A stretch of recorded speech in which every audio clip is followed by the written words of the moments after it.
Hello viewers, hope you all are fine and having some great fun.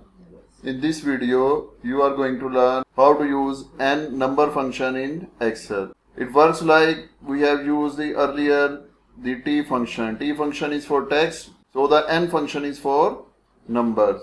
And when we will apply this formula, if there is number in this cell, it will fetch this and recognize this. And if there is no number, then it will reply with 0.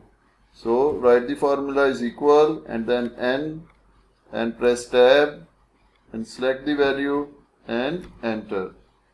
Here you can see because there was text, so it has fetched 0. And if we will expand this formula to remaining cells, you can see where there were numbers in the cell, it has fetched that, and where there were text, it has returned 0. So this is how you can use n function in Excel. In the end, if this video has helped, please like and share this video and subscribe our channel. Thank you.